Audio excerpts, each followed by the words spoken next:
दोस्तों इस वीडियो को देखने के बाद से आपको कभी भी अगर कपड़ा खरीदने की ज़रूरत पड़े तो आप उसमें ठगा नहीं पाएंगे, क्योंकि इस वीडियो में हम बताने वाले हैं कि कौन से कपड़ा पे कितना का छूट मिलता है। क्योंकि दुकान में जाते हैं, आप बिल बनवा लेते हैं, बिल ले लेते हैं और पैसा दे करके चले जाते हैं। दुकानदार आपको बता देते हैं कि 12% GST लगा है, ये लगा है, वो लगा है, और आपसे पैसा ले लेते हैं। तो इस वीडियो में हम बताने वाले हैं कि अगर किसी भी कपड़े वाले के दुकान में जाते हैं और आप कपड़ा खरीदते हैं, तो कपड़ा खरीदते हैं तो किस कपड़ा पे कितना का छूट मिलने वाला है और कितना % GST इसमें लगता है।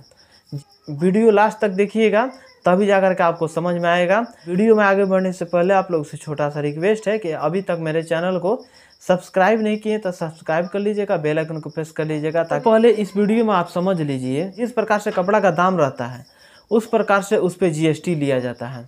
जैसे कि अगर 1000 से नीचे का कोई भी कपड़ा खरीदते हैं, एक सीट कपड़ा, तो उस पर जो है चाहे पैंट अलग लेते हैं, शर्ट अलग लेते हैं, तो उसमें अगर 1000 से नीचे का है तो उसमें जो GST लगता है उसमें 5% GST लगता है। अगर 999 रुपये का कोई सामान लेते हैं, 1 रुपया उसमें कम रहता है, तो उसमें जो है 5% का GST लगता है। लेकिन वहीं अगर 1000 से ऊपर का लेते हैं या 1000 का लेते हैं तो उसमें 12% का GST लगता है। अब GST कहाँ पे लगता है? क्योंकि दुकान में जाते हैं, छोटे छोटे दुकान में अपने मार्केट में जाते हैं, तो वहाँ पे आप जाते हैं तो आपको डायरेक्ट दाम बता दिया जाता है, आप दाम दे करके, पैसा दे करके उस कपड़ा को ले लेते हैं। लेकिन वहीं अगर बड़े बड़े मॉल में जाते हैं, उसमें अगर जाते हैं तो उसमें आपको कपड़े के साथ में GST दिया जाता है। उनके जितने सारे उसमें एम्प्लॉय काम करने वाले हैं उनको बता दिया जाता है कि आप कपड़े के दाम में इतने % GST आपको जोड़ करके दे देना है। जब बिल बनता है तो आपको दिखाया जाता है कि 5000 का, अगर सपोज दैट अगर 5000 का आप शॉपिंग कर लिए तो 5000 के शॉपिंग में आपको दिखाया जाता है, ये चीज़ आपको ज़रूर बताया जाता है कि अगर 1000 से नीचे का ख़रीदारी करते हैं तो उसमें 5% का GST लगता है, और 1000 से ऊपर का अगर ख़रीदारी करते हैं तो उसमें 12% GST लगता है। लेकिन ये चीज़ नहीं बताया जाता है कि हर एक कपड़ा का अलग अलग GST लगता है। अब हम ये शर्ट लिए हैं 500 में, तो 500 में 5% का GST लगेगा। 999 रुपया में लिए रहते तो इसमें 5% GST लगता।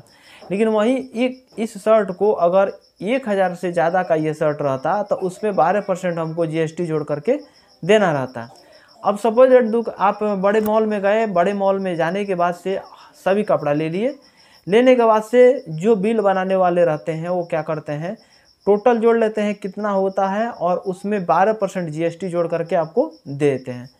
लेकिन ऐसा आपको नहीं करना है। जब भी मॉल में इस प्रकार से होता है, इस चीज़ को याद दिलाना पड़ेगा, आपको ये बताना पड़ेगा कि ये जो कपड़ा है अलग अलग रेट लिखिए। वो तो अलग अलग रेट लिखा रहता है। अब जिसका जितना रेट रहता है, अब मान लीजिए 1000 से नीचे का जितना सारा कपड़ा है उस सभी पे अपने से उस पर 5% GST जोड़ दीजिए, और जितने सारे कपड़ा जो कि 1000 से ऊपर का है उस पे आपको 12% GST जोड़ लेना है। और 5% वाले की कितना रेट हो रहा है और 12% GST वाला का कितना रेट हो रहा है, दोनों जोड़ करके आप जब उसके सामने रखिएगा तो बहुत बड़ा अमाउंट का अंतर पड़ जाएगा। क्योंकि 5% में और 12% में बहुत ज़्यादा अंतर है, दोगुना का अंतर इसमें हो जा रहा है। तो इस बात पे आपको कभी भी मॉल में जाते हैं, अगर बिल बना करके आपको दे दिया जाता है, शॉपिंग आप करने जाते हैं और बिल बना करके दे दिया जाता है 12% पे टोटल कपड़ा पे, तो उसको आप वहाँ पे जिक्र करना है। जिक्र करिएगा तो उतना पे आपका पैसा जो है, बहुत सारा पैसा बच सकता है।